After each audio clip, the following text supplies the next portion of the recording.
कंचन के बेटे ऋषि की शादी कहीं नहीं हो रही थी। एक तो ऋषि मोटा, ऊपर से कमाई भी कोई खास नहीं। लेकिन कंचन को तो शौक था मॉडर्न बहू लाने का, और उसे एक दिन ऐसी लड़की मिल भी जाती है।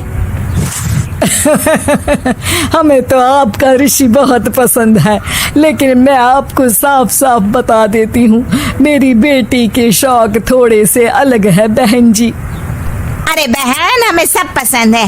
आपकी प्रियंका जैसी लड़की की तलाश मुझे कब से थी। जींस पहनकर अंग्रेजी में गिटर पिटर बोला करे। अरे बहन जरा सुन तो लो, मेरी बेटी के शौक क्या क्या है। अरे नहीं नहीं बहन, बस लड़की को देख लिया तो सब कुछ देख लिया। आप ना शादी की तैयारी करो, और वो जरा सामान की लिस्ट भी दी है ना मैंने। हाँ बहन जी, सारा सामान शादी से एक दिन पहले ही आपके दरवाजे आ जाएगा। मजा आ गया, मजा आ गया। अब तो बस आप शादी की तैयारी करो। प्रियंका के माता पिता के जाने के बाद कंचन का पति उससे कहता है, अरे भाग्यवान, तुम तो कुछ ज्यादा ही जल्दी दिखा रही थी शादी की। अरे बोलने तो देती, लड़की की माँ क्या बोलना चाह रही थी। अरे आप चुप रहिए जी, कुछ पता भी है आपको, बस मुफ्त में बोले जा रहे हैं। मेरी दोस्त शशि की बहू देखी, लंबी पतली और पढ़ी लिखी, हजारों में कमाई और संस्कारी भी। अरे पर जब वो मेरी बहू देखेगी तो जल भुन जाएगी।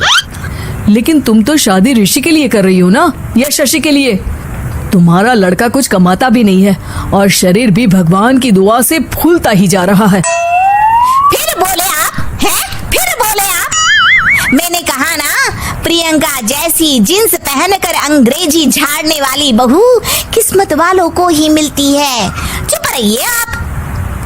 पति के लाख कहने पर भी कंचन ऋषि की शादी प्रियंका से करवा देती है। लेकिन प्रियंका जैसे ही घर में आती है, वैसे ही जोर जोर से चिल्लाकर नाचने लगती है। आज मेरी यार की शादी है, आज मेरी यार की शादी है। अरे नाचो मां नाचो। आज मेरी यार की शादी है। कंचन, उसका पति और ऋषि ये देखकर हैरान रह जाते हैं। लग रहा है बहू को शादी की बड़ी खुशी है। हाँ, बहू क्यों नहीं, हम भी नाचेंगे। अरे नाचो नाचो जी, मुंह क्या देख रहे हो, चलो चलो नाचो, बहू कह रही है। कंचन ये कहकर प्रियंका के साथ नाचने लगती है। ऋषि और उसके पिता वहाँ से चले जाते हैं। अगले दिन कंचन अपनी सहेलियों को प्रियंका से मिलवाने के लिए घर बुलाती है, जहाँ शशि भी आती है। अरे शशि, कैसी हो? मैं ना तुम्हें प्रियंका से मिलवाती हूँ। अरे सच में बहुत ही एडवांस सोच की लड़की है। कितने मॉडर्न ख्यालात है उसके, पता है तुम्हें? अरे हाँ कंचन, जरूर। बच्चों की शादी अच्छी ही होनी चाहिए, और वैसे भी तुझे तो शुरू से ही ऊंचे ख्याल की बहू चाहिए थी। तभी कंचन की सहेली कहती है, अरे कंचन, बुलाओ ना प्रियंका को, हम भी मिल ले। अरे बहू प्रियंका, जरा बाहर तो आना। कई बार आवाज देने के बाद भी प्रियंका बाहर नहीं आती है, तो कंचन को बुरा लग जाता है। वो उसे लेकर बाहर आती है, लेकिन ये क्या, प्रियंका लड़खड़ाती हुई बाहर आती है और उसके हाथ में शराब की बोतल होती है। हालांकि शराब पीना स्वास्थ्य के लिए हानिकारक होता है, और ये हमारी किडनी के लिए बहुत ही खतरनाक है। लेकिन कंचन की बहू प्रियंका पूरे नशे में होती है। अरे इतने सारे लोग। ये कहकर वो शशि के पास जाती है। आंटी जी, पत्ते खेलेंगी, पत्ते।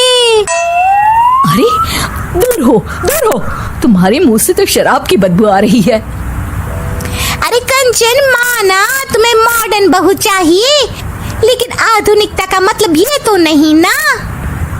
बुरा न मानना कंचन, तुम्हें पता था कि तुम्हारे बेटे की कमाई और शरीर दोनों ही ठीक नहीं है, तो तुम्हें उसी हिसाब की लड़की से शादी करवानी चाहिए थी।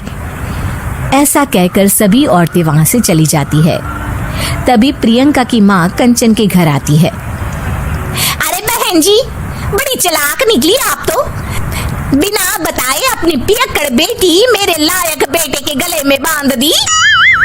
आय हाय, बड़ी आई बिना बताए। उस दिन जब मैं ये बात बता रही थी तो तुम तो सुनने को भी तैयार नहीं थी। अब भुगतो तुम। ये कहकर वो वहां से वापस चली जाती है। सबके जाने के बाद कंचन अपना सर पकड़ लेती है। हाय रे, आधुनिकता की अंधी दौड़ में मैं अपनी संस्कृति ही भूल बैठी थी। अब तो राम ही बचाए मुझे।